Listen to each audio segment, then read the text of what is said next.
2.4 proper, कोई बात नहीं।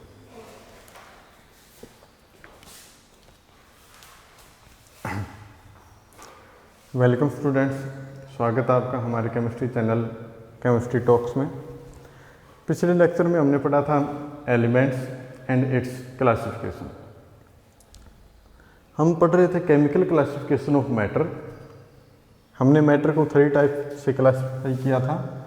हमने मैटर को 3 टाइप से क्लासिफाई किया था: elements, compounds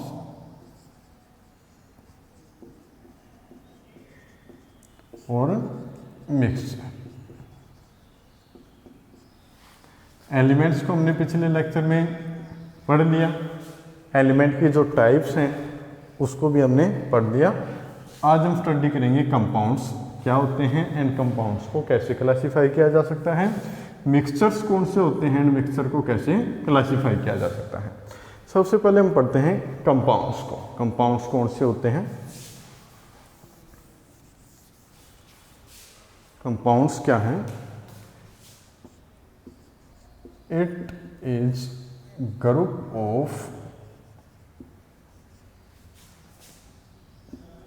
2 or more elements. It is group of 2 or more elements in definite proportion.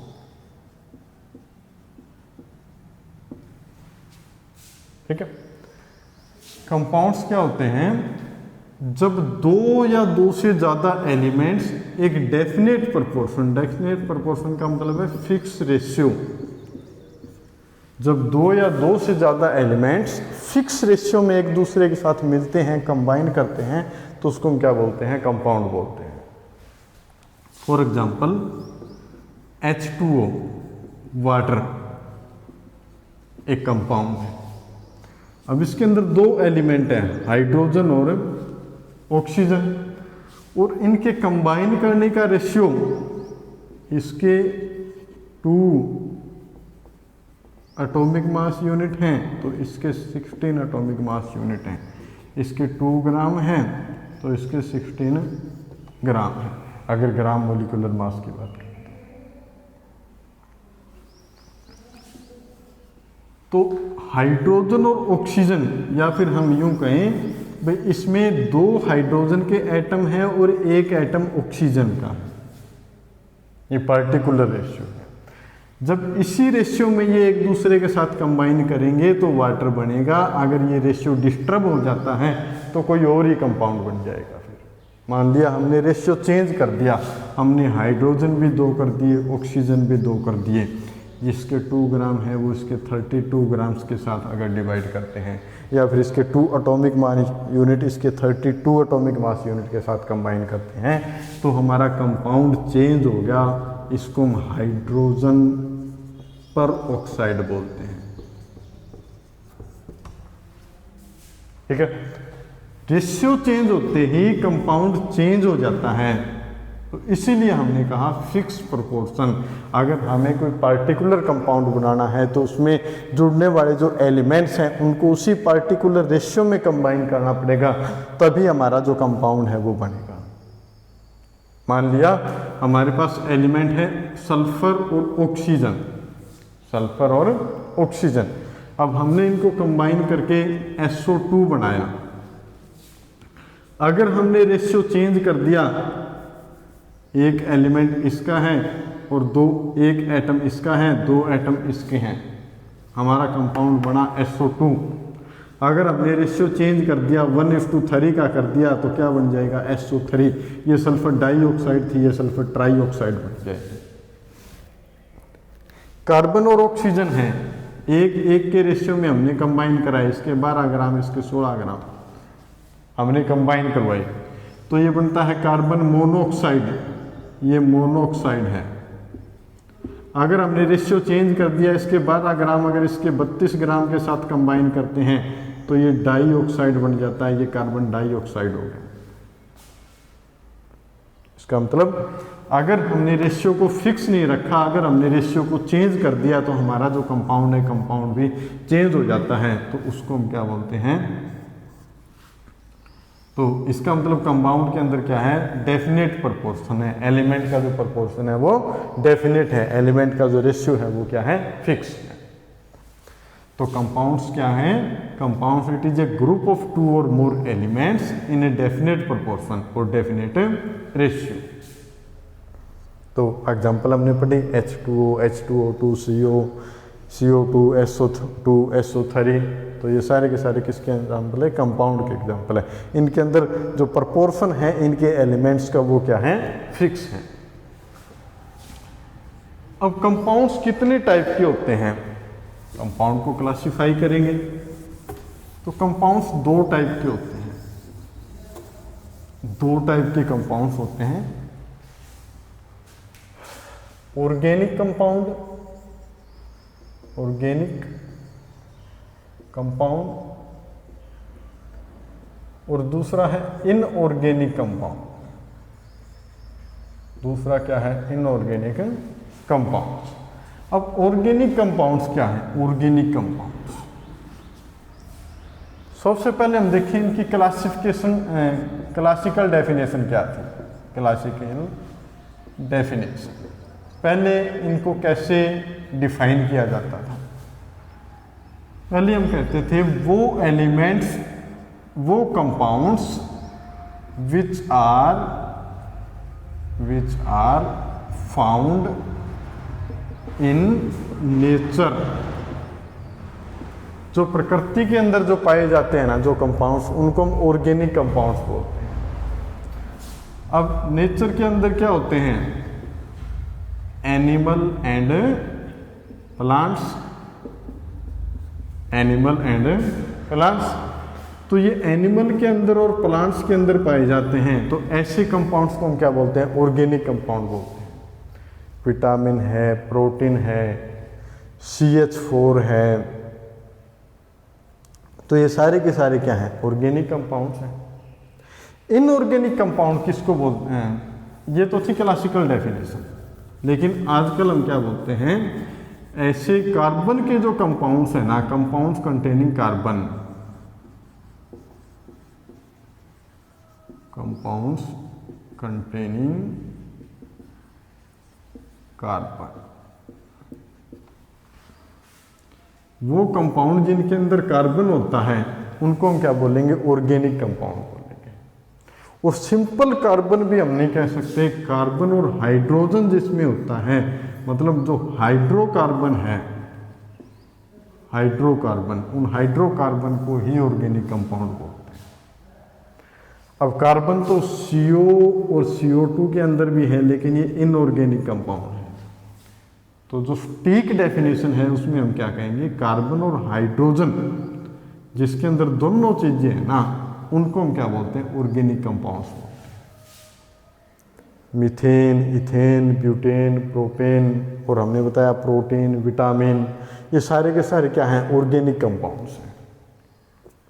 तो हमारा पहली जो कैटेगरी थी कंपाउंड्स की वो क्या थी, ऑर्गेनिक कंपाउंड। उसके बाद आता है इनऑर्गेनिक कंपाउंड्स कौन से हैं, इनऑर्गेनिक कंपाउंड्स,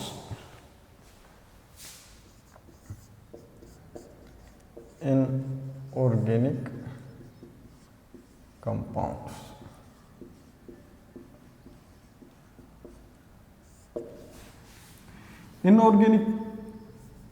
इनऑर्गेनिक कंपाउंड इकट्ठा लिखना है इसको। इनऑर्गेनिक कंपाउंड कौन से हैं, अब क्लासिकल डेफिनेशन में तो हम कहेंगे, क्लासिकल डेफिनेशन में हम क्या कहेंगे, वो compounds which are found in earth crust, जो अर्थ क्रस्ट में पाए जाते हैं, मतलब जो अर्थ क्रस्ट में पाए जाते हैं उनको हम क्या बोलते हैं, इनऑर्गेनिक कंपाउंड बोलते हैं। जो प्लांट्स और एनिमल से हम जिनको एक्सट्रैक्ट नहीं करते, जो अर्थ क्रस्ट में होते हैं, तो उनको हम क्या बोलते हैं, इनऑर्गेनिक कंपाउंड्स बोलते हैं।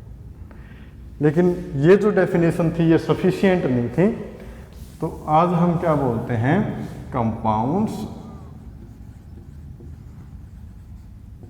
अदर देन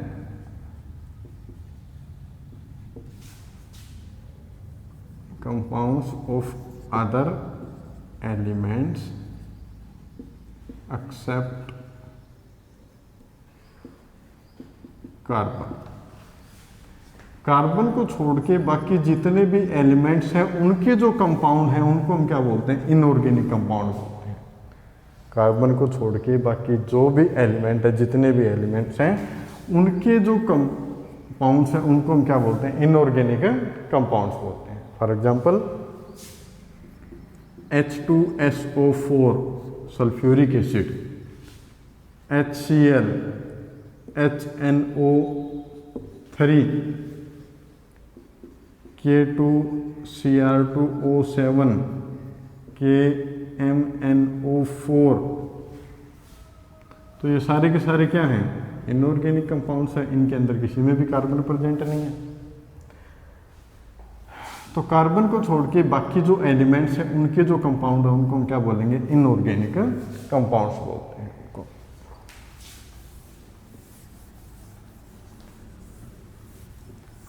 उसके बाद आता है मिक्सचर। मिक्सचर क्या है,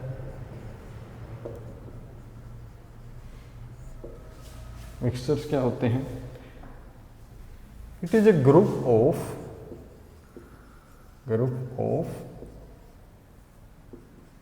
टू और मोर एलिमेंट्स और सब्सटेंसेस। दो या दो से ज्यादा एलिमेंट्स हैं या फिर और कोई सब्सटेंस है, मतलब कंपाउंड भी हो सकते हैं, उनका जो मिक्सचर है, उनका जो ग्रुप है, उस ग्रुप को हम क्या बोलते हैं, मिक्सचर बोलते हैं। इन एनी प्रोपोर्शन, किसी भी रेशियो के अंदर, कोई फिक्स रेशियो नहीं है, कोई भी चीज कितनी भी मात्रा में हम मिला सकते हैं, उसको हम क्या बोलते हैं, मिक्सचर बोलते हैं। अब जैसे एयर को ही ले लें, एयर क्या है, मिक्सचर ऑफ गैसेस।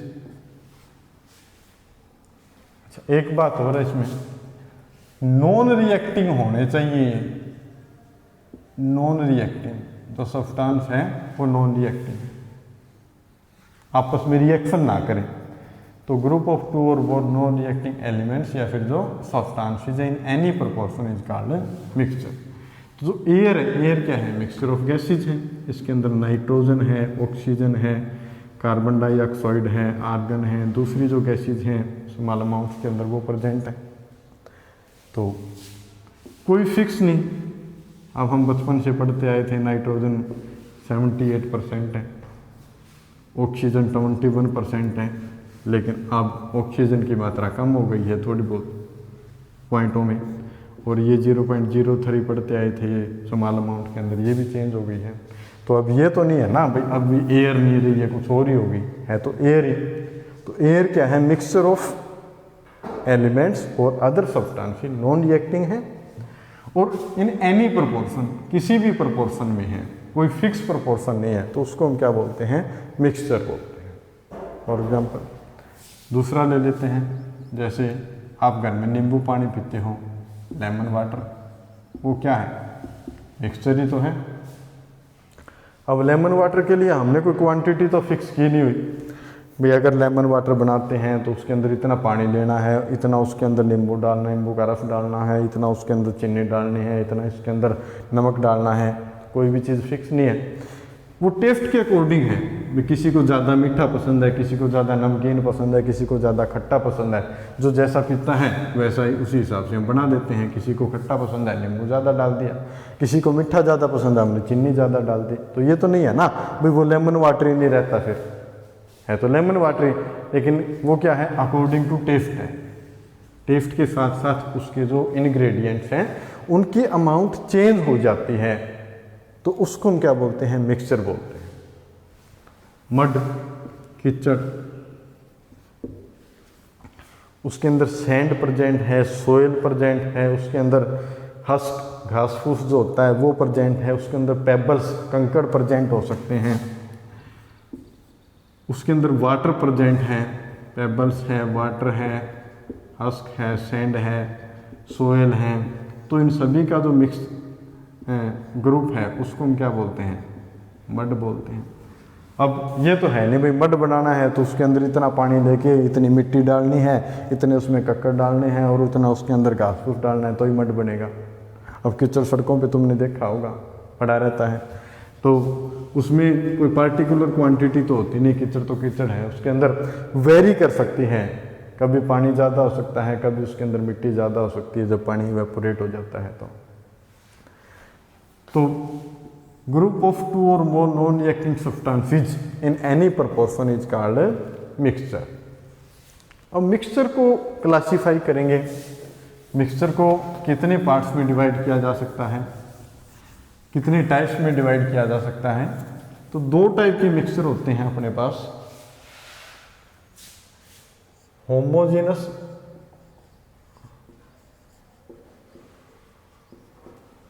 और हेट्रोजेनस।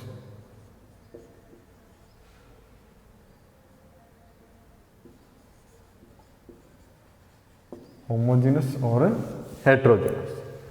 अब सबसे पहले होमोजेनस किसको बोलते हैं? होमोजेनस मिक्सचर कौन से होते हैं?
तो जो मिक्सचर है उसको हम 2 टाइप में कैटेगराइज कर सकते हैं, होमोजेनस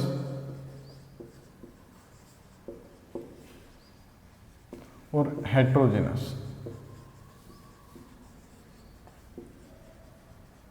होमोजेनस और हेट्रोजेनस। अब होमोजेनस मिक्सचर कौन से होते हैं?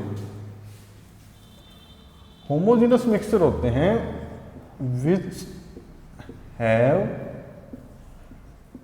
Same phase throughout, which have same phase throughout. ऐसे मिक्सचर जो ऊपर से नीचे तक जिनके जो कंस्टिट्यूएंट है जब उनको हम मिक्स कर देते हैं तो वो एक दूसरे के अंदर इतने मिक्स हो जाते हैं कि उनकी जो फेज है वो सेम हो जाती है, उसको हम क्या बोलते हैं? होमोजेनस मिक्सचर बोलते हैं। फॉर एग्जांपल, जब हमने वाटर और मिल्क को आपस में मिलवा दिया, उसमें हम ये नहीं बता सकते भाई यहाँ पे पानी है ये मिल्क है। जब देखेंगे तो ऊपर से नीचे तक एक समान दिखाई देता है, एक ही रूप दिखाई देता है। ऐसे मिक्सचर को होमोजेनस मिक्सचर बोलते हैं। जब पानी में चीनी मिला देते हैं तो हम ये नहीं बता सकते ये चीनी के पार्टिकल्स हैं, घुलने के बाद ये नहीं बता सकते ये चीनी के पार्टिकल हैं और ये वाटर के पार्टिकल हैं। एक दूसरे के अंदर इतना घुल जाते हैं कि हम उनको बता नहीं सकते, उसको हम क्या बोलते हैं? होमोजेनस मिक्सचर बोलते हैं। हेट्रोजेनस मिक्सचर कौन से होते हैं?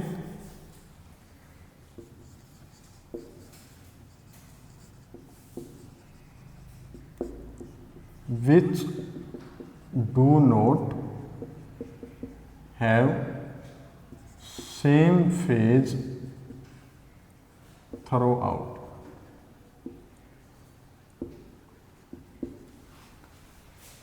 जिनके अंदर फेज सेम नहीं होती, अगर हमने उनको हिला के और मिला भी दिया, आपस में मिक्सअप कर भी दिया, तो थोड़ी देर बाद जब उनको रखते हैं ना, तो दोनों जो कंस्टिट्यूएंट होते हैं उनके वो सेपरेट हो जाते हैं।